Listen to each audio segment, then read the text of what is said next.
शांति। 7 जून 2021। बाबा के महावाक्य। मीठे बच्चे, अमृत वेले का समय बहुत बहुत अच्छा है, इसलिए सवेरे सवेरे उठकर एकांत में बैठ बाबा से मीठी मीठी बातें करो।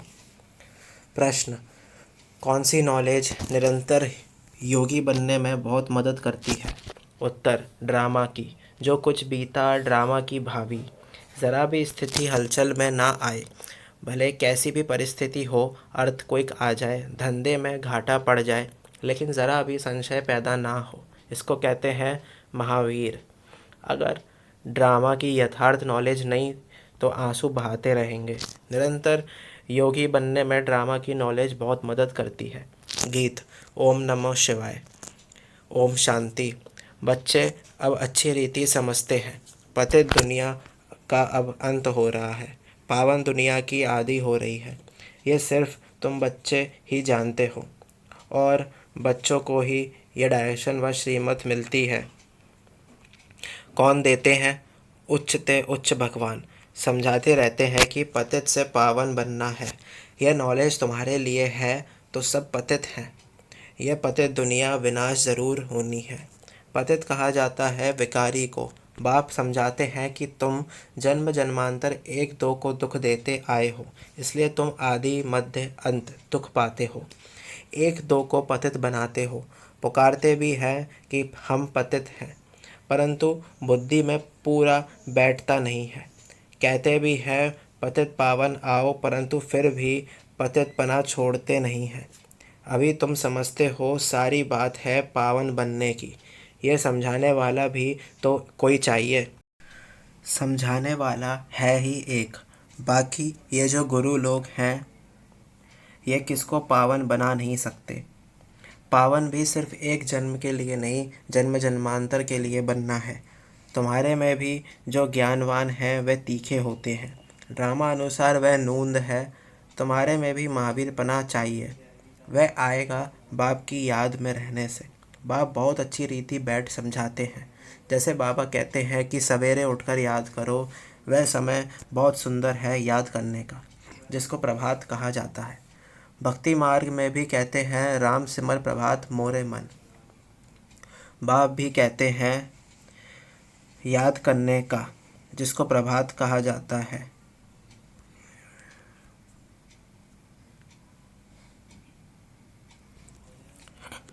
भक्ति मार्ग में भी कहते हैं राम सिमर प्रभात मोरे मन। बाप भी कहते हैं सवेरे उठ बाप को याद करो तो बड़ा मज़ा आएगा। बाप की याद में बैठ यही ख्याल करना चाहिए कि कैसे किसको समझाएं।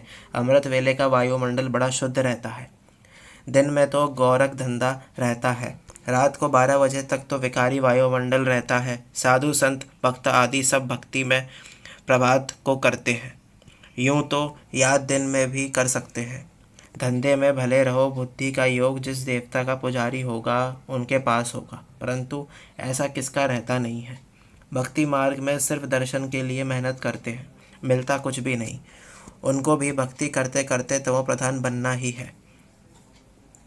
भक्ति मार्ग में भी शिव पर बलि चढ़ाते हैं, जिसको काशी कलवट कहते हैं। शिव को याद करते करते कुएं में कूद पड़ते हैं, शिव के ऊपर बलि चढ़ाते हैं। वह है भक्ति मार्ग की बलि। यह है ज्ञान मार्ग की बलि, वह भी मुश्किल, यह भी मुश्किल। भक्ति मार्ग में इससे कुछ फ़ायदा नहीं। यह जैसे आत्मा अपने शरीर का घात करती है, यह कोई ज्ञान नहीं है। वह भी कह देते आत्मा सो परमात्मा। आत्मा अभिमानी तो एक बाप ही है, जो बच्चे को समझाते हैं कि परमात्मा तो मैं एक ही हूँ। हम आत्मा सो परमात्मा कहना यह बड़े से बड़ी झूठ है, यह तो हो नहीं सकता। बाप कहते हैं मैं आता ही हूँ पतितों को पावन बनाने, सो पावन बना रहा हूँ। बाकी तो ड्रामा में जो होना है सो होगा ही। समझो अर्थक्वेक होती है, छत गिर जाती है, कहेंगे भावी कल्प पहले भी ऐसा हुआ था, इसमें ज़रा भी हिलने की दरकार नहीं। ड्रामा पर पक्का खड़ा रहना है, इसको ही महावीर कहा जाता है। एक्सीडेंट आदि तो ढेर के ढेर होते रहते हैं, फिर किसकी रक्षा करते हैं क्या? यह तो ड्रामा में नूंद है, ऐसा ही ड्रामा में पार्ट है। जो ड्रामा को नहीं जानते वह देह को याद कर आंसू बहाते हैं। वह कभी शिव बाबा को याद नहीं कर सकते, क्योंकि शिव बाबा से प्यार नहीं है, सच्ची प्रीत नहीं है। बाप के साथ तो पूरी प्रीत होनी चाहिए। शिव बाबा के साथ प्रीत बुद्धि तुम कल्प कल्प बनते हो। देवताओं की बाप के साथ प्रीत बुद्धि थी, ऐसे नहीं कहेंगे।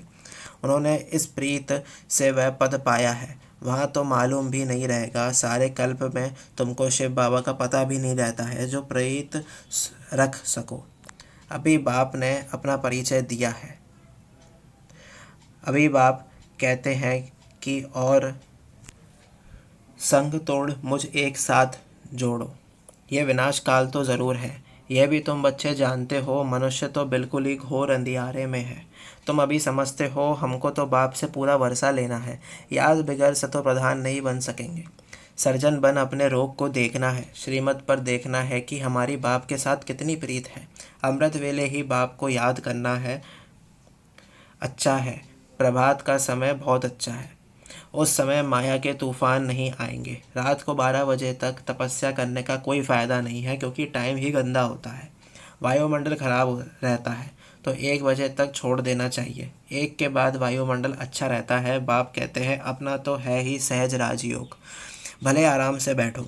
बाबा अपना अनुभव भी सुनाते हैं, कैसे बाबा से बातें करता हूँ। बाबा कैसा वंडरफुल ये ड्रामा है। आप कैसे आकर पतित से पावन बनाते हो, सारी दुनिया को कैसे पलटाते हो, बड़ा वंडर है। जैसे बाप को ख्याल आते हैं वैसे बच्चों को भी आने चाहिए। कैसे मनुष्यों का बेड़ा पार करें अथवा कैसे नैया पार करें। बाप कहते हैं तुम पुकारते रहते हो, हे पतित पावन आओ। अब मैं आया हूँ, अब तुम पतित ना बनो। पतित होकर सभा में आकर नहीं बैठो, नहीं तो वायुमंडल अशुद्ध कर देते हो। बाबा को मालूम तो पड़ता है, दिल्ली में, बॉम्बे में ऐसे विकार में जाने वाले आकर बैठ जाते थे। गाया हुआ है, असुर आकर विघ्न डालने बैठते थे। विकार में जाने वालों को असुर कहा जाता है, वायुमंडल को खराब करते हैं। उनके लिए सज़ा बहुत कड़ी है। बाबा समझाते तो सभी बातें हैं, फिर भी अपना घाटा करने के सिवाय रहते नहीं। झूठ भी बोलते हैं, नहीं तो फ़ौरन लिख देना चाहिए, बाबा हमसे यह भूल हुई, क्षमा करना। अपना पाप लिख दो, नहीं तो वृद्धि को पाते रहेंगे और रसातल में चले जाएंगे। आते हैं कुछ लेने लिए और ही कान कटा लेते। यह भी ड्रामा में पार्ट है। ऐसे असुर कल्प पहले भी थे, अब भी हैं। अमृत छोड़ विष पीते हैं, अपना भी घात करते हैं और औरों को भी नुकसान पहुंचाते हैं। वायुमंडल खराब कर देते हैं। ब्राह्मणियों भी सब एक समान नहीं है। महारथी, घोड़ेसवार, प्यादे सब हैं। तुम बच्चों को अथाह खुशी होनी चाहिए, बाबा मिला और बाकी क्या। हाँ, अपने बच्चों आदि को ज़रूर संभालना है। ऐसे नहीं कि बाबा ये सब आपके हैं, अब आप संभालो, हम तो आपके बन गए।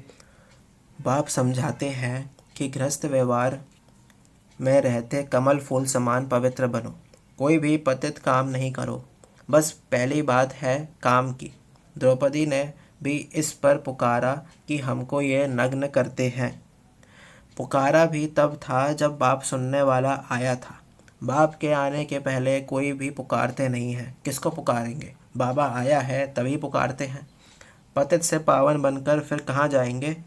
वापस जाना है, वह तो यही समय है। सबका सदगति दाता लिबरेटर एक ही है। यहाँ तो दुख है। साधु संत आदि कोई भी सुखी हो ना सके। सबको कोई ना कोई दुख रोग आदि होता ही है। कोई गुरु अंधा लूला भी होता है। ज़रूर कोई ऐसा काम किया है, तब तो अंधा लूला आदि बनते हैं। सतयुग में कोई अंधा लूला आदि थोड़ा ही होगा। मनुष्य थोड़े ही समझते हैं, बाप ही आकर समझाते हैं। बाप ही ज्ञान का सागर पतित पावन है, बाकी तो सब है भक्ति। वह भक्ति मार्ग ही अलग है। वह है सीढ़ी उतरने का मार्ग। उतरने में, जीवन बंध में आने में 84 जन्म लगते हैं और फिर 1 सेकंड लगता है जीवन मुक्ति बनने में। अगर उनकी मत पर चल बाप को याद करें तो नंबरवार तो है ना। कहते हैं हमको फ़लानी टीचर मिले तो अच्छा है, तो ज़रूर खुद कमज़ोर हैं, तब कहते हैं फ़लानी को 2-4 मास के लिए भेज दो। बाबा कहते हैं यह भी भूल है।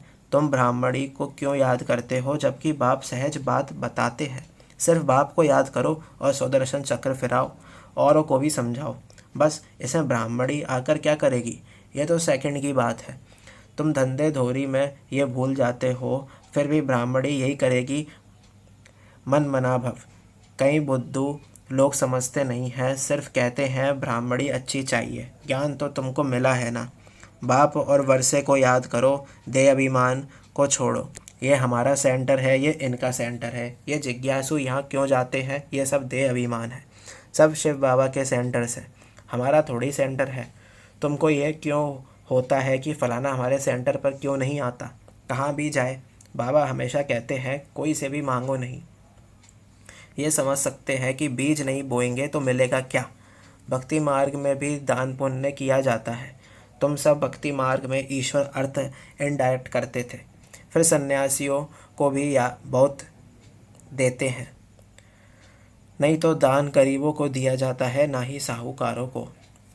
इसमें अनाज का दान सबसे अच्छा होता है, सो भी बाप समझाते हैं।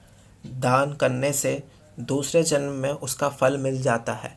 ईश्वर ही सबको फल देते हैं।